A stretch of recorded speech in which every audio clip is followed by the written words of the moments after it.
All right, and welcome back to another thrilling episode of Turn the Page. That's right, Saturday Night Gaming presents your favorite topics, talked to you and talked about by me, myself, the star power, and my good friend, the sex appeal, John McClay, who knows just about everything there is to know. Oh, Period. I don't know That's if the I'd end of the say that. sentence. Wait, let me get my know everything glasses on. Okay, now I Yeah, know. definitely knows everything. Um, so and that's the fans. Fans in the background always love to cheer us on. It's definitely one of the better parts of being a celebrity on YouTube is that we have groupies that follow us to our houses and cheer us on. This week, a lot of things have happened. Some news, some bad news, some good news. Definitely one of the more down notes, which I think I'll start on the down note. But legendary uh, comic book creator Denny O'Neil has passed away. He passed away at 81 years old, I believe. But you know him from Batman, Green Lantern. Old Denny O'Neil has left us, so we send a salute out to Denny and say thank you for all of the great work that you did when you were with us. And we definitely wouldn't be where we were at discussing comic books if it hadn't been for you. So thank you Oh, again, yeah, and thank you. Yeah. acclaim to him in his afterlife. I vote now that he should also receive a Nobel Peace Prize along with Stan Lee. Just throwing that out there. What a wonderful life to have lived, to be, to leave this world like at the ripe old age of 80 something and having left some sort of legacy behind that's positive, that'll be remembered. I mean, you can't ask for a better life than that.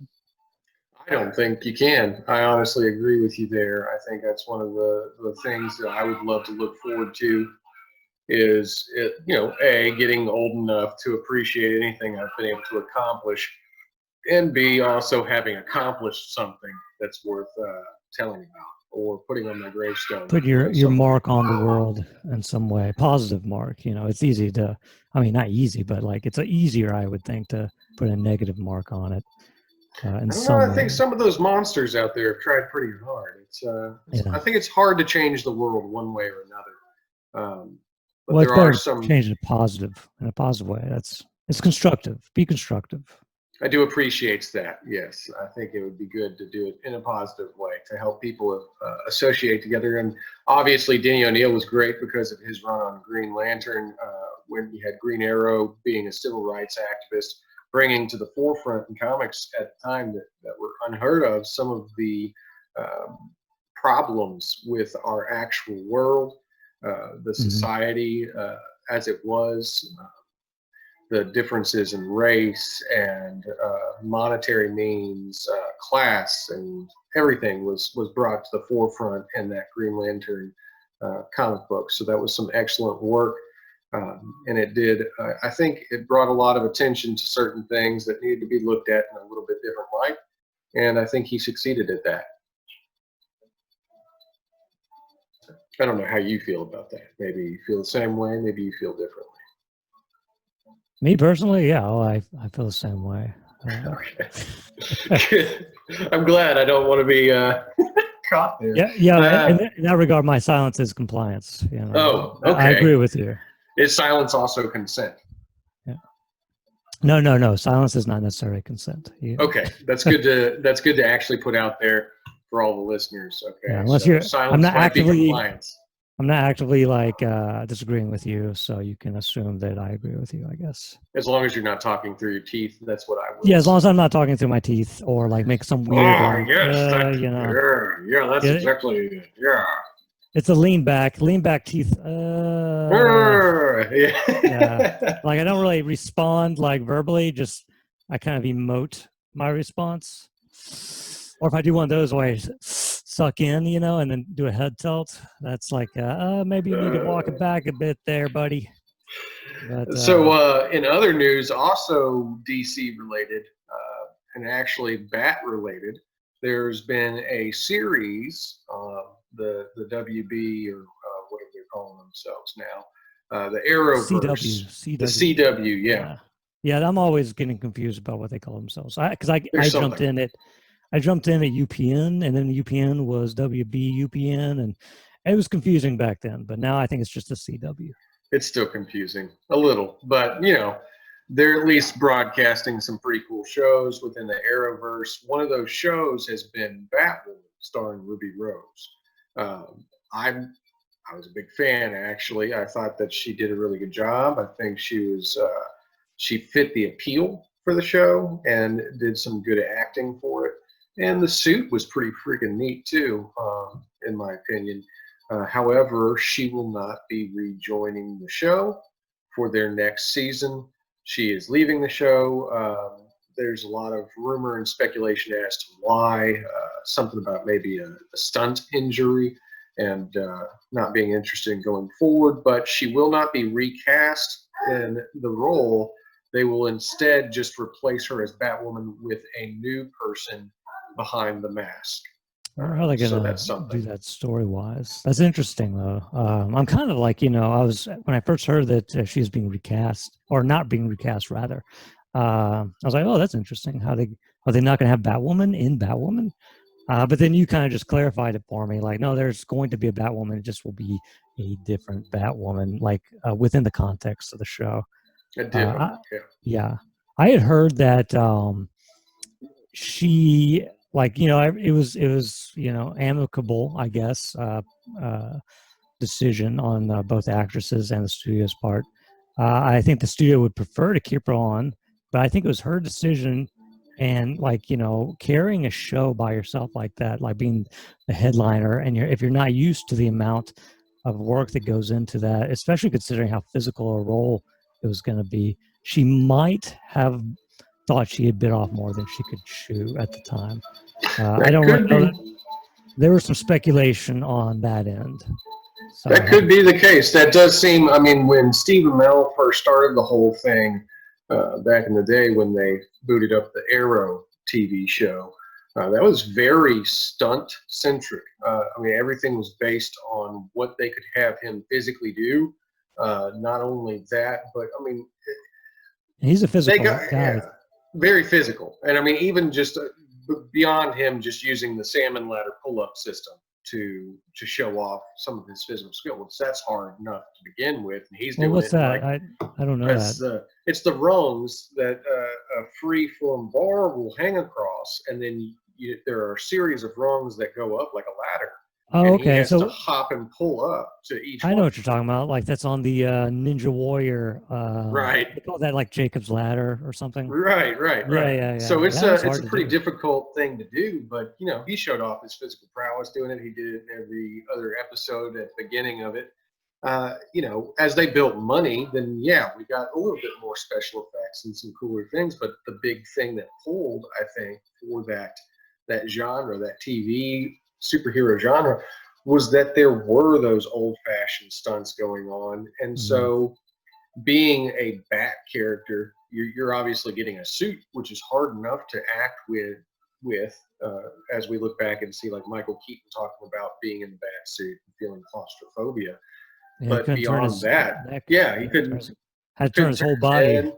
Yeah. So I mean, imagine doing stunts, but also on top of that, doing stunts within something that's restricting your ability Yeah. to move correctly. I So mean, that could I be think bad. this would be an opportunity if there were any stunt men and women who want to get into like you know acting in a dramatic kind of way. This is a great avenue for them because there's lots of roles out there right now for physical like comic book action. And if you got the physical part nailed and you got the look, work on those acting chops. And most of these stunt performers are in some way actors to an extent. Yeah. And they could just pad their resume. There was a Hey, I'm willing to be out there, put on any kind of suit, and have you throw me at any kind of wall. all right, I will note that the next time I make a short film. Yeah. Any kind of suit, any kind of suit. I have never Uh, really trained as a stuntman. I am a trained Marine, and I am trained at running into things full or just force. watch a YouTube video Yeah, on how to do stunts, and there you go. That's all you need to do. exactly. That's how I've learned how to do everything in life: parenting, drawing, driving cars. It's all YouTube, right? I mean, I kid, but YouTube is actually a pretty good resource for knowledge. You just got to wade through it. It's not, there's no Dewey Decimal System.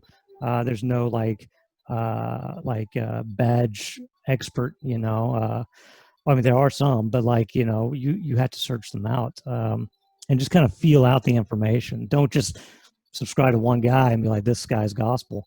There's lots of guys and they all have different opinions on how things should go. But yeah, there's lots of resources specifically for stunt work. Of course, the first thing they say is, don't do this at home, kids. But it's just a disclaimer. Well, no, that is You true, could do though. it The at home. YouTube is in a fascinating mark on our timeline right now, as far as it's a communication system that can, not only verbally communicate with each other, but we can show each other what we're doing. It's a great avenue if you're trying to fix something, repair something, Oh yeah, I learn use it all the something new. time. One of Like, my favorite things to do is watch some of the drawing videos. Actually, yeah, that that's what I was about to say. Jim Lee does a good one. David Finch. I've actually enjoyed watching a lot of his stuff. He's very down to Oh earth yeah, he's a on most pro. things. I've watched some Todd McFarlane stuff. Oh yeah, He just posted one not too long ago, speaking directly on like a problem I've always had, and I think a lot of amateur artists have, and that's filling every inch of your drawing with detail. And it's like, no, you right. need some negative space in there to kind of break it up. And he gave a great example of that recently, the past couple of days. Yeah, But yeah, it's drawing great. the eye to something is actually hard to do if you put everything that you can think of, or if you're copying something from a complete visual standpoint. Every single detail is going to make people look at every single detail. Yeah. But that, like you said, the negative space will help them zero in on what it is you're trying to make them Yeah, direct focus the on. eye to what's important about the image. Like every image should tell you some sort of story, and it's just a well-told story. A well-drawn image, and directs your eye, to the things that are important in that story. Just like any good story, cuts out all the stuff that is not important. Like every line matters in a script. If it doesn't matter to the central plot or to the character development, it shouldn't be in there. That's the idea. It's just filler. Uh, that's what I've always been taught. With that art form, I would tend to lean and agree with you on that. Obviously, if people were going to a museum of some sort to see art pieces up by Van Gogh or anything like that, there's a little bit of a difference between if I'm painting a canvas, I'm doing something to be hung on somebody's wall for just staring at for time on end. This is supposed to last them for a very long time, provide them some form of entertainment. Then I can see that there might be some reasoning towards an excess amount of detail or being very detail oriented on certain pieces. Oh yeah, you But could be detailed oriented. Like Tom McFarlane is detailed oriented, but I spend a great amount of time looking at all of the little details he put in his drawings. But even like a Van Gogh or Monet, like there are like impressions that they want you to get, right? right, And so if was that a if pun? everything, yes, it was a pun. It was not actually intended until it came out of my mouth. Uh, but yeah, you know, kind of mixing up your textures with regards to certain things, enhancing certain aspects. Like if so, like in the Starry Night, Van Gogh's painting, you have the city is in this dark kind of color, and the sky is this bright blue, unrealistic blue. But the juxtaposition between them, the light and dark, it's not that there's like stuff that wasn't worked. It's all worked, but like it's all about the juxtaposition, the contrast. So like a pen and ink drawing, contrast usually can arise from places you don't work at all versus like the detail areas. But like in a painting, like like a Monet or like a Van Gogh, uh, that contrast can arise from different areas, like color, light and dark. So The like, brightness of the color versus mudding it down. yeah, Definitely, there are lots of ways to do that. And that it's all actually about brings up contrast. a really cool point that I saw. And this wasn't recent, so let's not confuse this with the news. But there was something I saw around last year. I think you might have actually sent it to me, and we were talking about it. But there was new museums starting where not just classic artwork would be displayed, but that comic book artwork and modern mediums of art that we've had in our day and time would start to Oh be yeah, yeah. displayed as museum quality pieces. So video clips and the comic book medium and different things of that nature. And I would be super excited to see something that could incorporate not only um, like you said, the Impressionist period or Renaissance period, but something of a New Age period too, because art didn't end. And we're not just studying some sort of historical thing Oh that yeah, it's an happened. ongoing It's process. They're ongoing. always coming up with new ways of doing it, new techniques, new technology, mixing together, to create new ideas or to tell old ones in new ways. Yeah, Correct. I'm really excited about like the new technologies, um, as much as uh, I'm worried about like the future of art. But like, Well, just like the camera did not destroy the art of drawing, I don't think like AI will destroy the human aspect of painting. well, there are some funny things, and honestly, I was actually watching a video that David Finch had put out, but he was talking about the drawing pads, the new technological digital drawing pad. And he was saying that for him, at least, and this is again just a person's opinion, and my own opinion kind of reflects his, but it's hard to draw on the glass because it feels like you're drawing on glass. They're supposedly coming out with a new textured So digital drawing pad I so would that you like can. that. It sounds really cool to me too. Something that you can feel as though you are drawing on that paper format. It's got that grainy quality to it to help drag the drawing device across. That made Get me that pretty tactile excited. feedback. Yeah.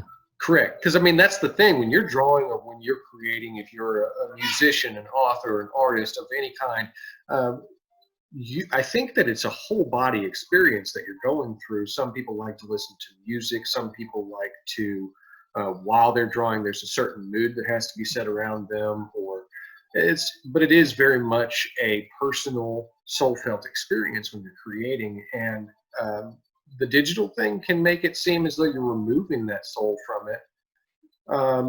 But I think that they're trying to make certain steps towards a generation where we can have the digital benefit with some Yeah, of the old world feel. I think that a lot of the new technology, including AI, really is just helping people express themselves easier and in different ways. When MS Paint came out, it was the beginning of what would become like artificial painting medium that's trying to emulate the old-fashioned one. And I don't think emulation is the best way, but it's usually how it starts. Well, it's an interesting way for people who may not be what I would call gifted Or yeah, if you make a in a certain mistake in the medium. digital world, like you can undo it, right? Right. So like And people who are not as proficient, who are afraid to start, or in the money, how much it cost, how much paint costs, can be prohibitive to some people. But almost everyone can afford a little tablet with like maybe a free app to do doodles and get better at it And without yeah, having. like you said, any kind of mistake can be corrected and it can be redone. But I'm going to leave before we go on commercial break with this. Bob Ross, one of my favorite people growing up, and what he always said was, "That's a happy accident." Sometimes that real world feel, that real world accident that you created, led to your brain having to think out the solution, and sometimes that's the greatest thing you can find.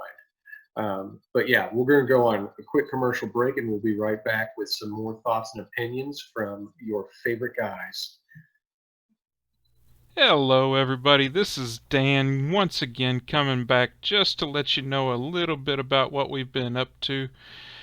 We still have our Facebook page at facebook.com/turnthepage show, or you can now find us on our website at SaturdayNightGaming LLC.com/turn-the-page.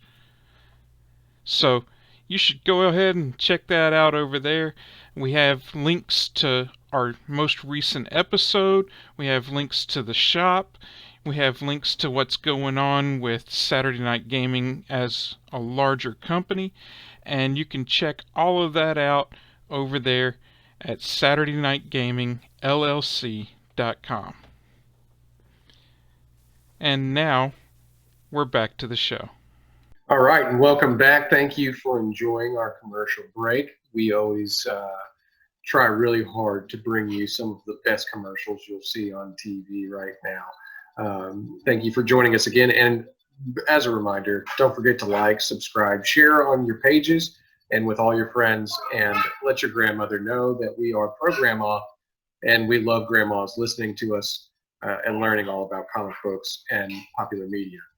Now, today's topic, what we wanted to bring into effect, and we've talked about a little bit already, is comic books in the digital age, how much that's changed things, and what it means to us as the fanboys, as the collectors, as the comic book connoisseurs.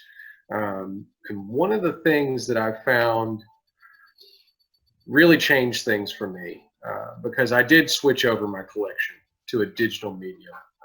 Now I still have my old ones, and I do appreciate actually pulling out an old comic book every once in a while. And I've gone over this before. The smell of the comic book, the feel of the texture of the paper, you can smell the India ink on there.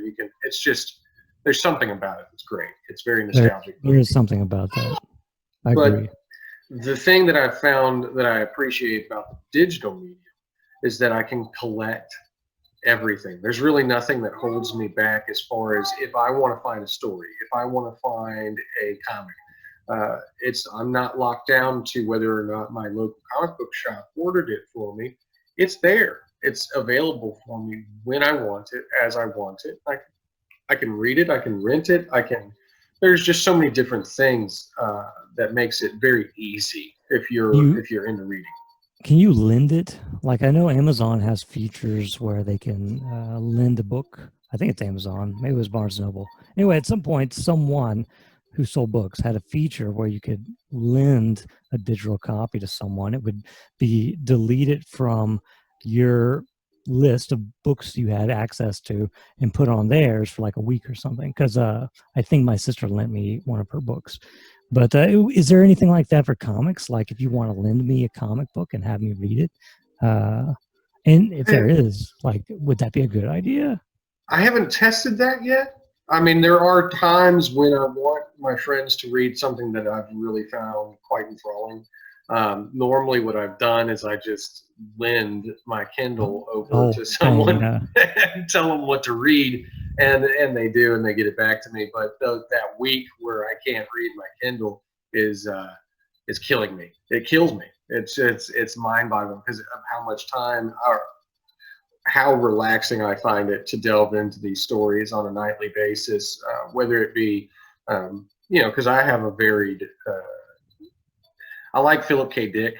He's one of my favorite authors as far as real book format goes. I really love reading about history. I love mythology, and I also love comic books. And I think that having that time is a huge de-stressor for me. I have to absorb that information or knowledge or something, but it would be a neat aspect if what you're saying I could do, that I could say, well, I've read Donny Cates' Venom run, and I really think you would appreciate it, and I'm going to lend it over to you without losing my whole device. Yeah, I think that if if they don't have a feature like this on, like, say, Comixology, that the ability to like lend one or two comics, like, a set amount, and then a set time, right? So you can't just every month lend your friend the new issue, right?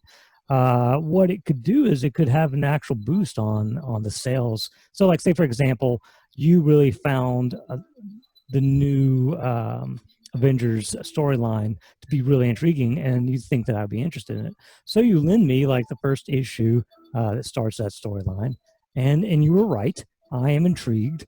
And so Yeah. you're no longer able to lend me books because you like, you know, spend your lending tokens or whatever. And so I'm like intrigued enough, like, you know what, I'm going to go buy the next issue myself. And so now they just sold 2 copies, you know. That does make a lot of sense. It does. I think that would be a fascinating thing. It does look like Kindle books. You can lend a Kindle book share, eligible Kindle books, for up to 14 days. Okay. I knew they had some sort of lending system. I just hadn't really delved into it myself. It does. It seems like a fascinating way to do things, and I like that idea. So I'm going to check into this lend book feature and see how we can help each other out with that, because there is a lot of stuff actually currently that I think you'd appreciate. There's so much stuff too, and you know, I really have to. I know I feel bad saying this. If I wasn't so lazy, there are storylines that I would just download on the Pirate Bay, you know, but I don't. Not because it's wrong, but because I'm lazy. Like, but like, you know, if my friend would like lend me like some like you know, I think there was the latest Infinity thing that I want to read. Oh, you know what I really want to read, and I don't know why this has come up, is Adam Warlock's Infinity Watch. For some reason, I actually have that. I will lend that to you. I will look into it. To you. Yeah, because I have a lot of Adam Warlock information, actually going back to some of the Inception stuff, to a really wild run that happened during the late 70s. It was very Messiah oriented. Yeah, Strange like Tales. Some older stuff. Like he wasn't him. He had become Adam Warlock, and he was very much Adam Warlock. And but I was interested in that, and that was around the time I started to get into comics. And it was around the time of Infinity Gauntlet. So all that type of stuff still intrigues me. And about the time Infinity Watch was coming out, I kind of like eased back on some comic books. And now I'm kind of interested in it again. I was like, you know, I'm going to revisit that. And that is something, like I was saying before, with the digital age, what's happened for me is, you know, I had a lot of the Uncanny X-Men, and I had a lot of the New Teen Titans run, which both runs were very, very good, between Chris Claremont and George Perez. It was just, no matter what I was reading at the time, whether it was DC or Marvel, it was just really enthralling. But there was always this issue that I'd be missing, or, you know, something I couldn't find, and, you know, I miss a little piece. Like older stuff would be hard to combine unless you found it in like a trade paperback or something. Exactly. And a lot of collected, you just couldn't read it. A lot of what I do now is I purchase and save the collected editions in the digital format so that I can get all of that information that ties into it. It's just fascinating for me. Honestly, if you're the kind of person that can just read through something real quick and you just want to get the general gist, it's cool. I'm more of a detail-oriented person. I'm a little OCD when it comes to stories and how they make comic book multiverses work and collaborate. I did read a whole year's worth of Batman books. It was all digital, and you know, I don't know if I made the whole year. It was basically the whole year, and just by coincidence, like when I chose to do this was the year without Batman. Like, it wasn't Batman, it was like Dick Grayson or something, and Batman had been sent back in time, and everyone had assumed he was dead. And so I read like all the different Bat books, and I could see the different plots like interweaving and different threads. But what really blew my mind, and in some ways kind of upset me, for devoting so much time to this. You know, it's a year, all Bat books, so many loose threads. They go off on this way, and then just forget that ever happened. Yeah. Well, that's the end of the year. Bruce Wayne comes back, and basically that might have been like maybe a year later. There's New 52 or something. Yeah, that was right during the reboot. Yeah, right during the reboot, and I'm like, what? So it kind of soured me on like just reading everything for a little bit. It's like, let me just pick one little book. And that's excellent. No, I'm actually kind of disappointed that's the year that you did devote to it, because you would have been so much happier had it been the year that Snyder took over the Batman comic book. It was Greg Capullo and Snyder that were doing. Oh yeah, I saw some of those images. Oh, it's so good. It's so good. Art. Yeah.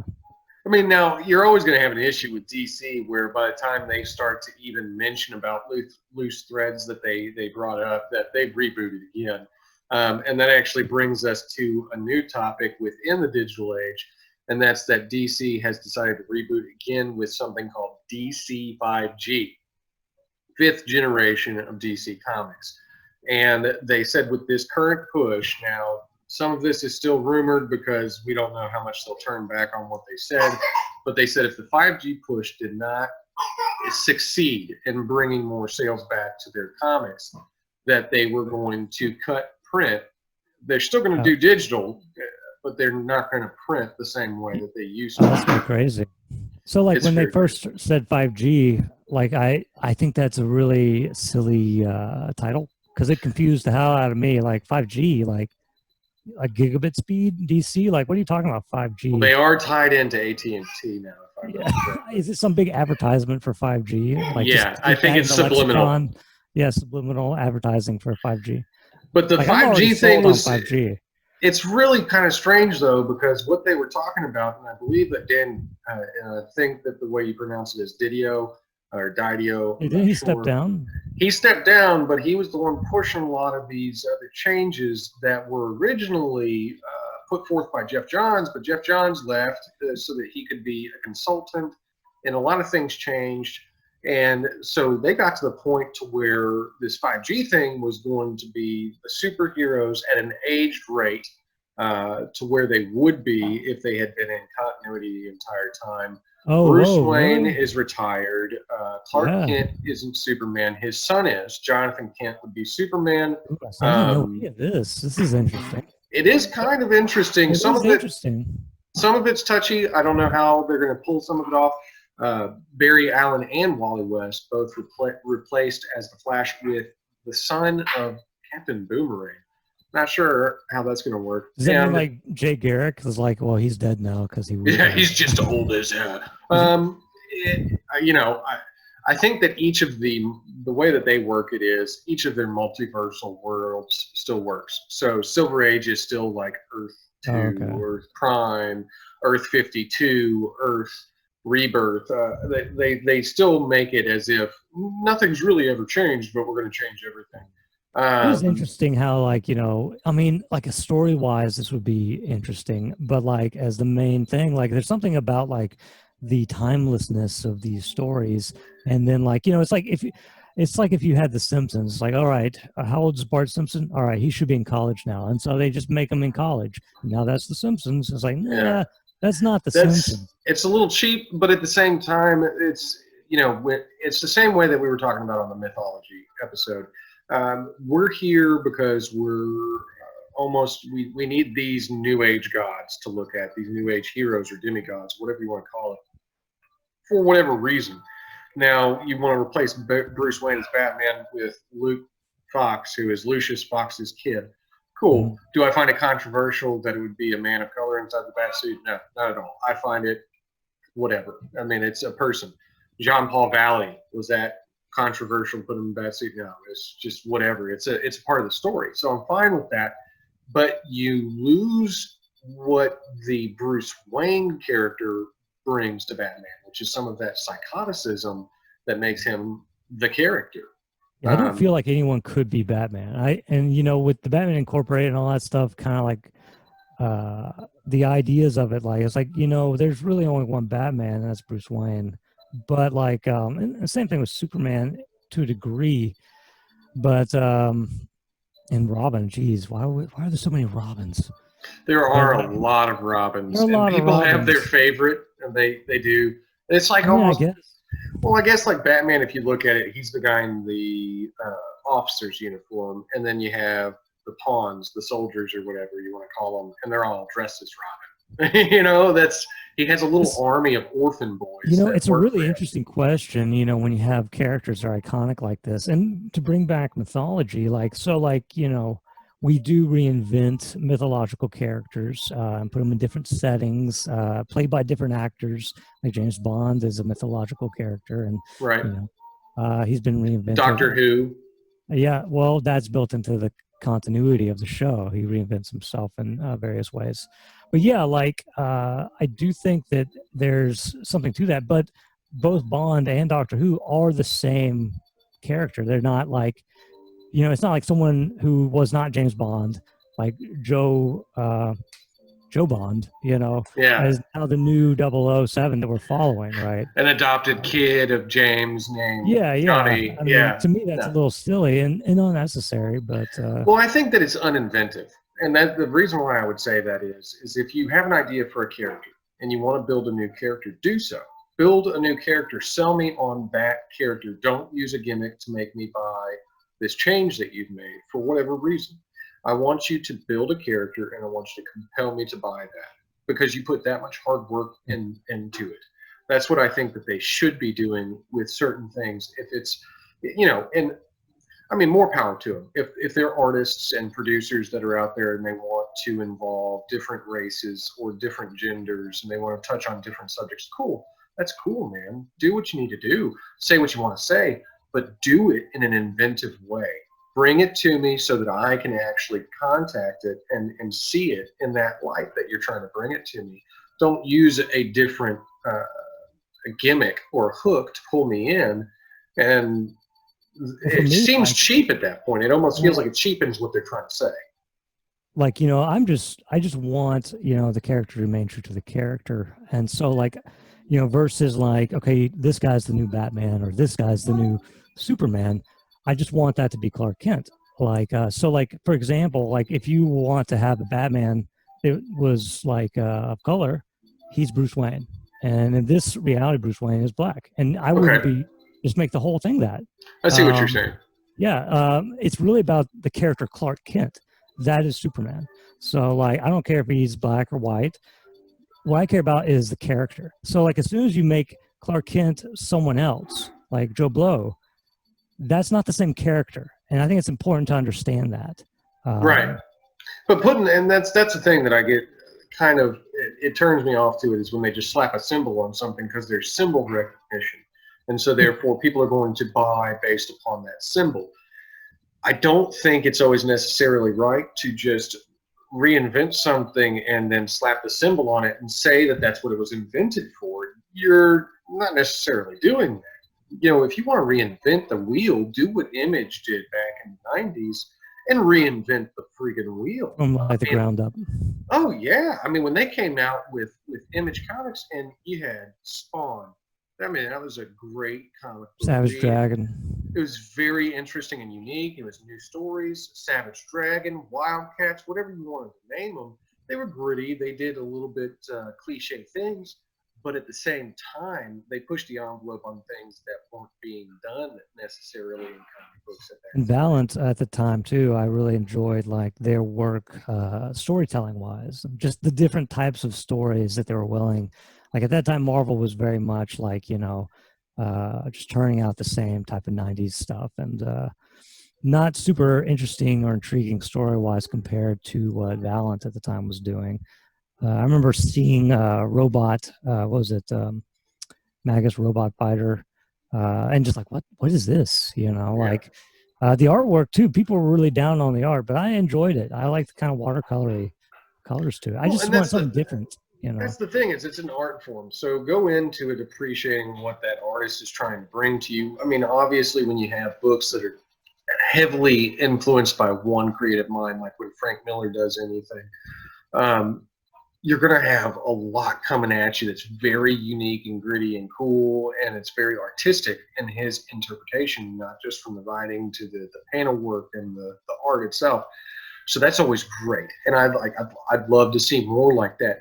There aren't a whole lot of guys out there that are so creative and talented in all facets that they can be writers and inkers and pencilers and frame designs. That takes a very unique individual that's done a lot of work on his time.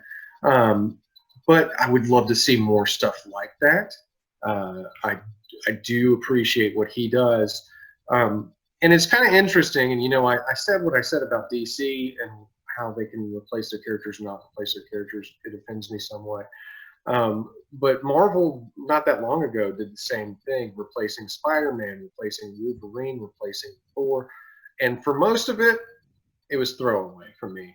You're just talking about replacing, like in context, like the new Wolverine wasn't Wolverine. They were just like that place where Wolverine was, or Spider-Man. Well, it was They weren't replacing the character themselves, but what the place that the character held is what you're saying. right, kind of. I mean, Miles Morales was supposed to be the new Spider-Man, and Wolverine's clone X-23 was walking around under the genre and title of Wolverine, even though, cheap shot, there was an Old Man Logan available to read if you liked Wolverine. But honestly, out of all of it, yeah, Old Man Logan was actually a really good book to read. But out of all of it, Jane Foster as Thor, that whole run was very good. They did sell me on that through the story. So at first, I felt like it was cheap, and then as soon as I started reading, I was like, oh wow, they did a very good job. I do like Miles as Spider-Man. Like I remember when he was first introduced in the Marvel, Ultimate Marvel, and the Peter Parker in that universe dies, and he takes his place. And then there was some sort of like collapsing of worlds, and somehow, so he's in our or in the mainstream Marvel universe. The current go of that is I like him. He is cool. I mean, he is a good character, but it's also unique how they just say, "Oh, there's so many Spider-Men running around." I mean, it's brought up in the comic books all the time. They're like, "Oh, there's a lot of Spider-Man."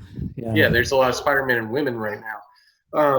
But they do seem to be angling towards reinventing the multiple verses. So that's something that I kind of picked up on. There's going to be like a resplitting of the universe into a multiverse. That the Ultimate Universe would come back in some way, shape, or form.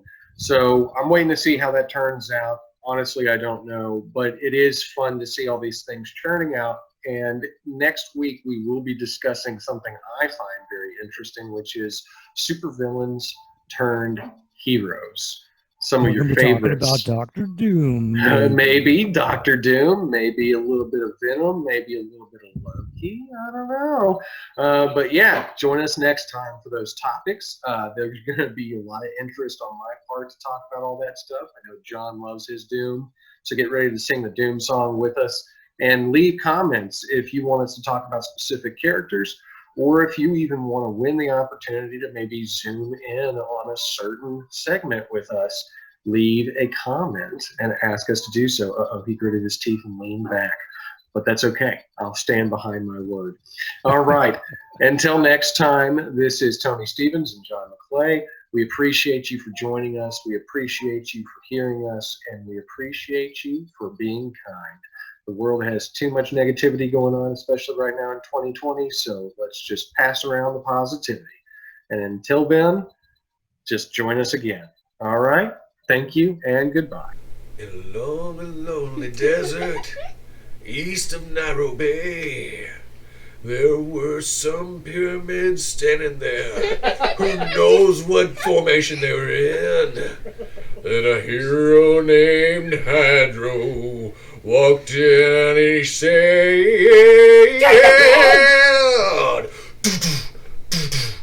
"Here I am in the sand again. Here I am up on the pyramid. There's some light near. I don't know where it is, but here I am. Turn the page. Take it, Danny. Bum, dum, tsh, dum, dum, dum, dum, tsh. Unless we're SNG, cause it's Saturday. Playing a game, got dice on the table. Scott's gonna tell you if you're able. Your character dies, gotta re-roll. That's how it goes when you play with us. It's SNG on Saturday. Watch Turn the Page. You must do it. Watch it.